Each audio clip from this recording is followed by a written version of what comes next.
இருக்கிறீங்களாங்க? இன்னைக்கு எங்கள் வீட்டில் பிரேக்ஃபாஸ்ட் பார்த்தீங்கன்னா கார பணியாரம் வித் பூண்டு சட்னி தேங்காய் சட்னிங்க. இப்போ கார பணியாரம் மாவு எப்படி மிக்ஸ் பண்ணுறதுன்னு நான் இதில் ஷார்ட்ஸில் போட்டிருக்கேங்க, பார்த்துக்கோங்க. அதுக்கப்புறம் நம்ம அந்த மாவு தாங்க இதை பணியார சட்டி இப்படி வச்சுக்கோங்க. வச்சுக்கிட்டு மாவு இருக்கு இல்லைங்களா, இதில் ஊற்றுங்க.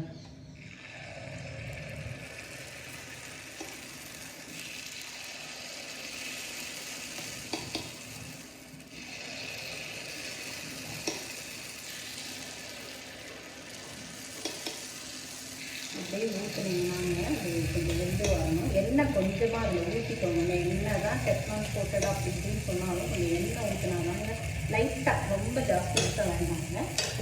இதை ஊற்றிட்டு இப்படி மூடி வச்சுருந்தாங்க. கொஞ்சம் மூடி வச்சா கொஞ்சம் சீக்கிரமாக நமக்கு வேகும். அடுத்த சிம்மில் வச்சுருந்துங்க.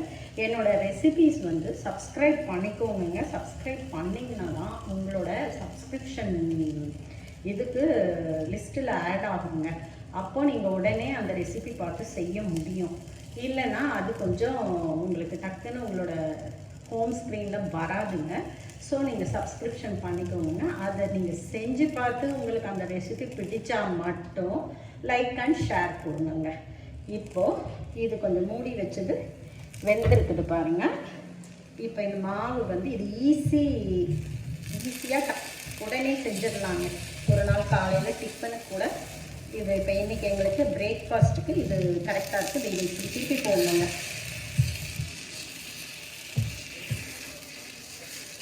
அப்படி திருப்பி போட்டுருந்தாங்க. போட்டு சிம்மில் தாங்க வைக்கணும், இல்லைன்னா இது உள்ளே வேகாதுங்க. சிம்மில் வச்சிங்கன்னா தான் கொஞ்சம் நேரம் வேகும். அந்த மூடி போட்டிங்கன்னா கொஞ்சம் வெந்து வருங்க. இந்த மாதிரி வெந்து வரும். இது ஒரு டெய்லி இட்லி அப்படின்னு பண்ணுறதுக்கு ஒரு நாள் இடையில இது ஒரு நாளைக்கு பண்ணிக்கலாங்க. நம்ம டிஃபன் ரொம்ப நல்லா இருக்குங்க. இதை நீங்கள் ட்ரை பண்ணி பாருங்க. இது வெறும் இட்லி மாவில் பண்ணுறது தாங்க. நம்ம இதுக்குன்னு ஸ்பெஷலாக சட்னி மாவு அரைக்கணுன்றது அவசியம் கிடையாதுங்க. இப்படி நீங்கள் திருப்பி போட்டுட்டிங்கன்னா இது உள்பக்கம் வேகுங்க.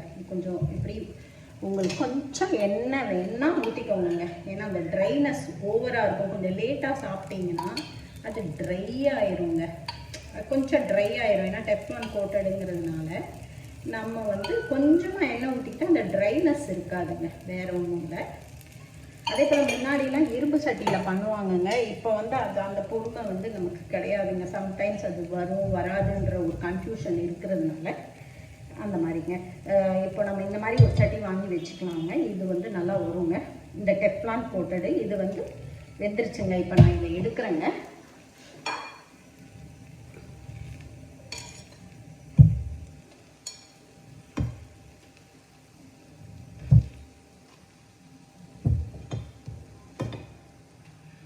இப்படி வச்சு இப்படி பார்க்கும்போது ஒட்டாமல் இருக்கணுங்க. அந்த கரண்டியில் மாவு ஒட்டுச்சுன்னா உள்ள வேகலை, நத்தப்பு ஒட்டாமல் வந்ததுன்னா வெந்துருச்சு அப்படின்னு அர்த்தங்க. சரிங்களா? இதை நான் அந்த பிளேட்டில் வச்சுருக்கேங்க. பாருங்கள்.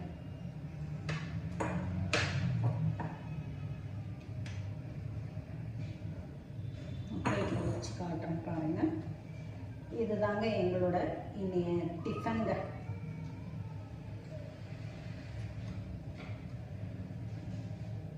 பாருங்க, நான் காட்டுறேன். இது இருக்குங்களா, இந்த பணியாரம் வித் பூண்டு சட்னி தேங்காய் சட்னி. தேங்காய் சட்னி என்ன பச்சை கலரில் இருக்குன்னு கேட்க வேணாங்க. இதில் நிறைய கருவேப்பிலை போட்டு அரைக்கிறேங்க. நான் எப்போவுமே கருவேப்பிலை அது போட்டு அரைச்சா உடம்புக்கு நல்லதுங்க. அதில் கொஞ்சோண்டு ஃபோலிக் ஆசிட் இருக்குது இல்லைங்களா, அது நம்மளோட உடம்புக்கும் நல்லதுங்க. மூளைக்கு நல்லது சொல்கிறாங்க, அந்த மெமரி பவருக்கு. ஸோ நான் எப்போவுமே எல்லாத்துலேயும் கொஞ்சம் கருவேப்பிலை போட்டுருவேங்க. ஸோ தேங்காய் சட்னி வித் பணியாரம், கார பணியாரங்க. செஞ்சு பாருங்கள், சாப்பிட்டு பாருங்கள். பிடிச்சிருந்ததுன்னா லைக் பண்ணி ஷேர் பண்ணுங்க.